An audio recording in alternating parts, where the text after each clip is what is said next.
I'm Adrian Lysenko, writer of Five Stalks of Grain, and you're listening to True North Country Comics podcast.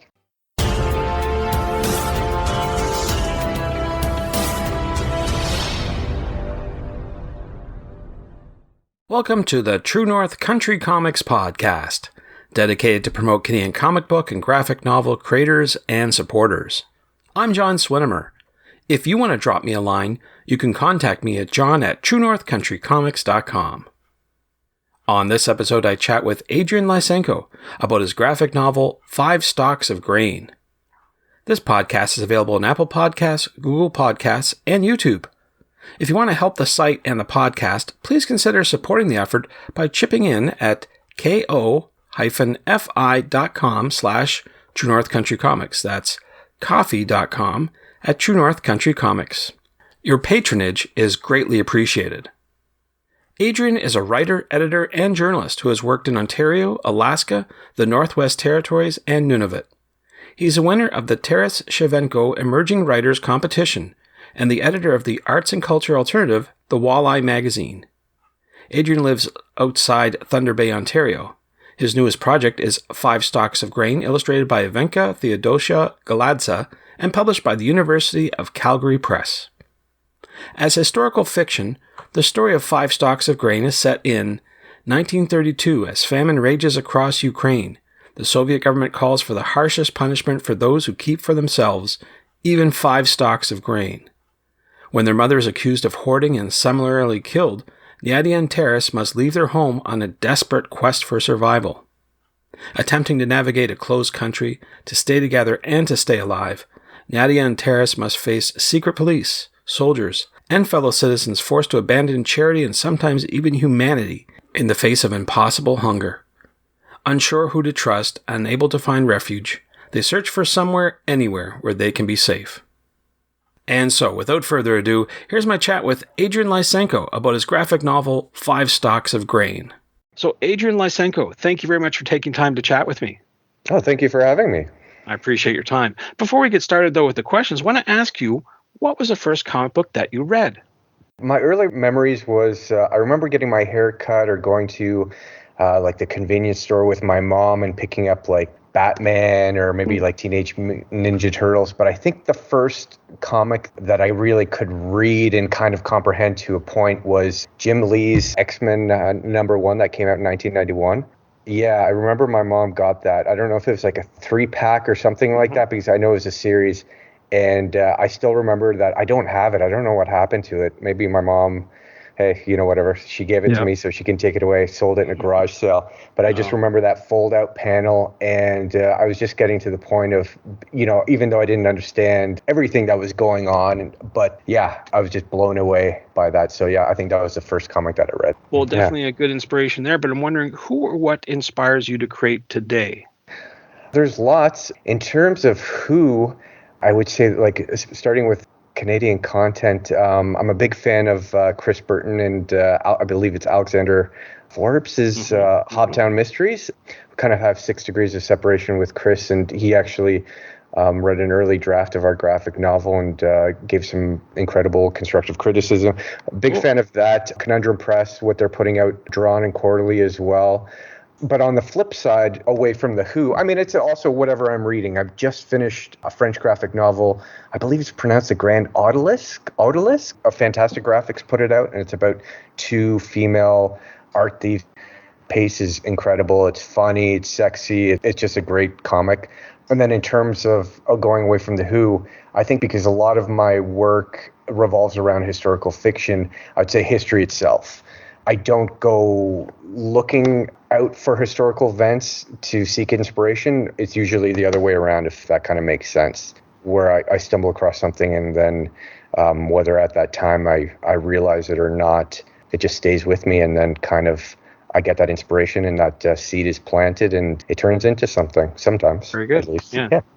And speaking of turning into something, let's talk about your latest graphic novel called 5 Stalks of Grain. What if you talk a bit about the story and maybe what inspired you to write it? The story is about a young boy and girl, Nadia, who's the older sister, and Taras, her younger brother. And it takes place in 1932, Soviet Ukraine, during the Holodomor, which was a man-made famine. started by Stalin and the Soviet government at that time, basically to hoard grain and take away grain from the Ukrainian people, putting it into cities all over the Soviet Union, but also abroad. And in the process, they were starving the Ukrainian population, specifically rural population in certain areas. And so our story is about this Nadia and Taras, this young boy and girl who kind of go through a horrific odyssey shortly after their parents they're basically orphans, and go on this horrific odyssey of trying to find food or just to basically survive. My goodness, that is some story. Maybe you could speak more about the family histories that you and the artist Ivanka Galadze remember that inspired this Five Stalks of Grain. I think both sides of Ivanka and I were both Ukraine. Even though we're both born in Canada, we all have Ukrainian roots. My grandparents on both sides are Ukrainian, or were Ukrainian rather.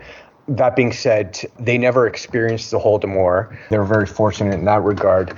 But my grandmother did tell me stories. I remember when I was younger of people, because peasants, they basically closed off villages and kind of created an internal passport system, the Soviet government did, so that peasants from villages and towns wouldn't, and I shouldn't call them peasants, but people, farmers, people just trying to survive, wouldn't be able to search for grain or search for food outside their villages.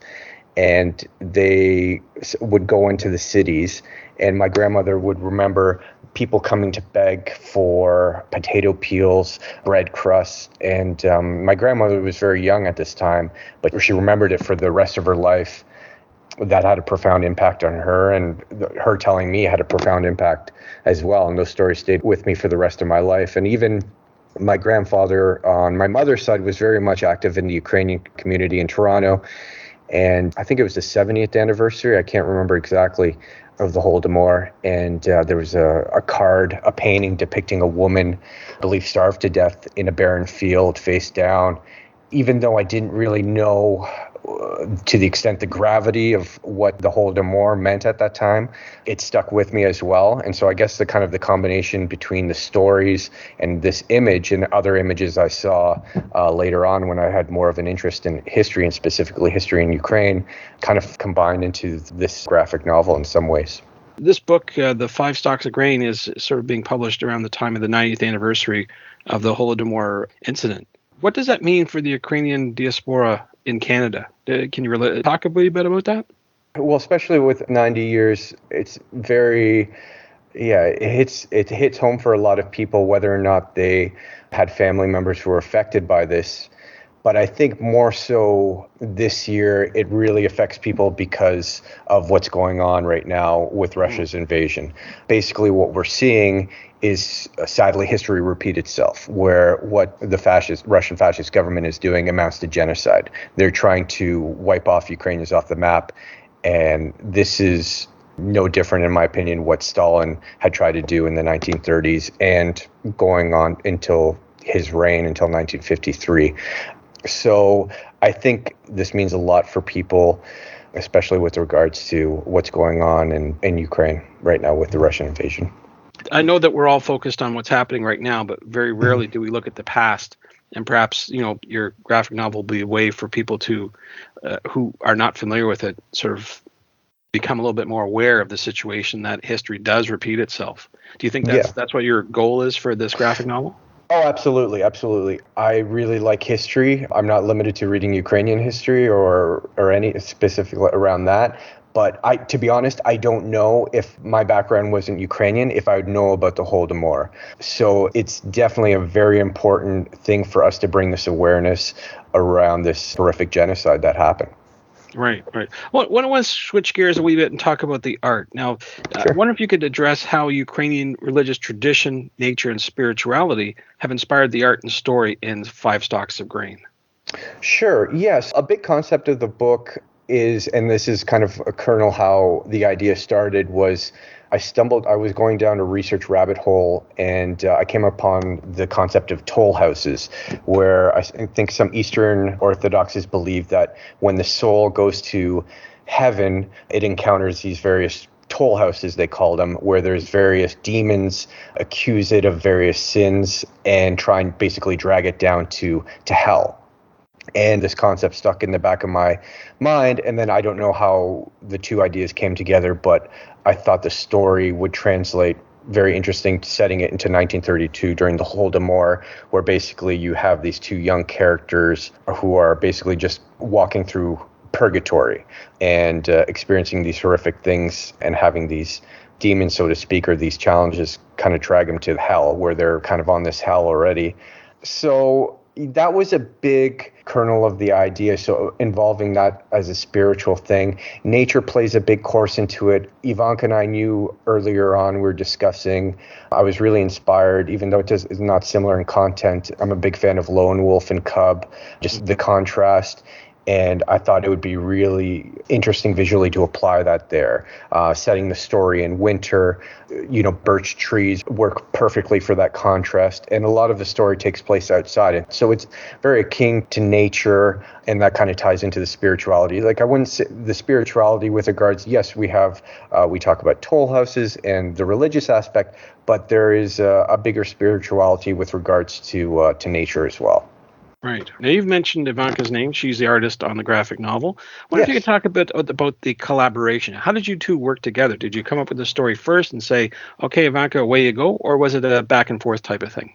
It was very collaborative, and it was a very organic process. I was actually living next door in Toronto to Ivanka's cousin, and I casually mentioned to him one time that I had an idea. I don't even know if it was this idea for the graphic novel, but he knew I was a writer.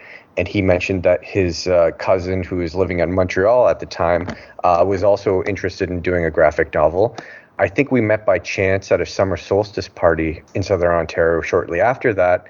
And then I emailed her and kind of gave her the idea of the concept. And I said, look, had a little introduction, said your cousin passed your email along, and kind of gave her a brief synopsis and what I kind of had on mind, and said, would you be interested in collaborating on this? And she said, yeah, absolutely. We're very fortunate to get a grant from the Ukrainian-Canadian Taras Shevchenko Fund, which was great, which allowed us to focus on that and kind of really solidify what we were wanting to do. So this was back in 2014. So it's been a long process, because I've been living in Toronto and outside of Thunder Bay, and Ivanka now lives outside of Ottawa. So we've been really collaborative. I wrote the script, and I think I was sending pieces to her at a time, just so she's not just standing in the wings waiting. And then from there, we kind of go back and forth, and she'd have certain ideas of obviously expanding, adding frames, cutting out frames. Ivanka, to much of her credit, had a great idea to add kind of an epilogue to the story as well. So it was a very collaborative process, to say the least. Yeah, she wasn't just limited to the illustration. She'd be credit to a lot of the story as well. Now, I haven't read the book, but in passing, when you're talking about the summary of the story, it reminded me a bit of Grave of the Fireflies by Studio Ghibli. Now, it's a totally different experience, but it's about these two kids who are experience this traumatic, life-altering event and having to deal with it. Did that, by chance, happen to come across your mind when you were writing this book? I think I saw a bit of it before. I love the studio, and I'm a big fan. Like, Princess Mononoke is probably one of my top 10. Spirited Away as well. But I think I caught a bit of it on TV a long time ago. I think I saw the ending, actually. And after that, and while I was working on the book, I didn't want to read it or anything like that, or watch it rather, because I didn't want to be influenced by that. So yeah, there are parallels for sure. So I think that was kind of like in my subconscious somewhere, but yeah. Yeah. Yeah. Well, I mean, I know that this book generally needs a lot of attention, and definitely it's something worthwhile promoting. I'm wondering, with that in mind, we're talking here on a podcast, but do you have any plans to promote this book this year, maybe at conventions or festivals? As of yet, no. We are having a book launch in Toronto, November 26th in Etobicoke. So other than that, and I'm having a local launch the weekend prior here in Thunder Bay. But at the moment, no. But that being said, I would love the opportunity to do so. Sure, absolutely. Yeah. Well, we've been talking a lot about your book, Five Stalks of Grain, but I'm wondering, do you have any other up-and-coming projects that you can talk about? Yeah, I do. Maybe too many. How much time do you have? I'm currently collaborating on a few projects with our local artist here in Thunder Bay, Chris Merkley, who's fantastic, and he lives out in the country as well. So we've quickly formed a bond and kind of share a common interest. But one that I'm really excited about is, and it's on the same lines of historical fiction, is a graphic novel about Stalin, and kind of ties into our current project when he was young. Story starts in 1907 when he was basically a gangster in Georgia. Basically did a lot of robberies and a lot of bad things to fund the Communist Party at the time. And so kind of seeing basically the birth of a monster. It's like basically, I'm simplifying it in many terms. It's a crime graphic novel. It's a bit of a caper, but it's also an origin story of like not an arch nemesis, but a villain, I guess you'd say. So yeah, so that's what we're currently working on. Have a couple other projects on the go, but that one's one that I'm really excited about. Sounds like you're going to be busy. So with that in mind, I'm wondering, do you have a website where you recommend people go to find out more about your current and your future projects? I do not at the current moment. I don't, but people can find me on Twitter at Adrian Lysenko. I believe it's just at Adrian Lysenko, and I'm in the process of putting up a website. And once I do, I will definitely put up the link there. Sounds good. Well, Adrian, those are all the questions I have for you. But I'm wondering, is there something I didn't ask that you'd like to get across in this interview? We really hope that this graphic novel, if people are familiar with it or not, brings awareness to the Holodomor. And if a few people learn about it, if one person learns about it, then I think that's great, and we've done our job. So that's something that we're grateful for. Thanks to Adrian for the chat. You can discover more about Adrian on Twitter at Adrian_Lysenko, that's Lysenko, and on Instagram at CamFirehall, that's KamFirehall. You can purchase and discover more about Five Stalks of Grain at the University of Calgary Press website. And thanks to you for listening to the True North Country Comics podcast. If you haven't done so already, please subscribe to and like this podcast on Apple Podcasts, and please leave a good rating. Also check out the TrueNorthCountryComics.com website and follow along on Twitter at True North Comics. True North Country Comics is now on YouTube. Please like and subscribe to that video channel and hit the notification button. Please send your feedback to John at TrueNorthCountryComics.com. And if you want to help the site and the podcast, please consider supporting the effort by chipping in at ko-fi.com/TrueNorthCountryComics. Your patronage is greatly appreciated. Thanks again for listening, and come back soon for another episode.